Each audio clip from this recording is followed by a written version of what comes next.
in the bleak midwinter. Hi, my name is Sister Constance, and on behalf of all the Little Sisters of the Poor, I'm happy to invite you to spend a few minutes with us each week for our annual Advent video series. In this year's series, entitled Warm Hearts with Your Presence, we'll be looking at the issue of loneliness, particularly as it affects the elderly, and we'll look at ways that we can reach out to senior citizens during this holiday season. I know Advent hasn't officially started yet, but the Christmas rush started with Black Friday last week, so we might as well get started. Today, I'd like to highlight the issue of loneliness by sharing with you some recent research findings, and then in the weeks ahead, we'll look at some concrete efforts we can make to embrace our elderly loved ones and neighbors. Consider the following.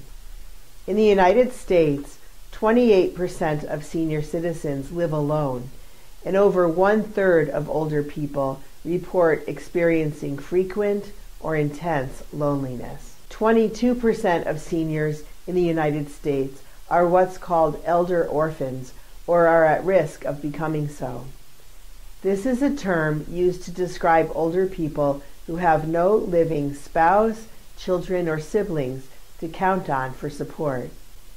Seniors find themselves orphaned for many reasons: the passing on of loved ones, lower marriage and birth rates in our society, higher divorce rates, estrangement from children and grandchildren, and our society's ideal of independence and autonomy, which has been accentuated by baby boomers. And finally, the common phenomenon of family members being dispersed all over the country.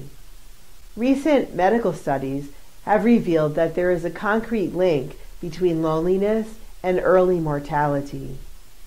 Loneliness is related to obesity, Alzheimer's disease, diabetes, increased blood pressure, and heart disease. It's actually more dangerous to your health than smoking 15 cigarettes a day. Prolonged loneliness also impacts the human brain in ways similar to traumatic stress. Lonely people often develop defense mechanisms that make it difficult for them to nurture new relationships or deepen existing ones. They become suspicious and self-protective in order to avoid further rejection, and this leads to a cycle of deeper and deeper isolation. Finally, some good news. Neuroscientists have also discovered that while the type of emotional support that can be received from professional caregivers is somewhat healing, what is far more curative for loneliness are connections built on bonds of reciprocity and mutual support. It turns out that when Jesus said, "It is better to give than to receive," he was right, not just spiritually, but also in terms of our physical health. So, what can we take away from this? Regardless of our age, many of us experience loneliness and stress during the holiday season. When we make the effort to help others, we're also helping ourselves.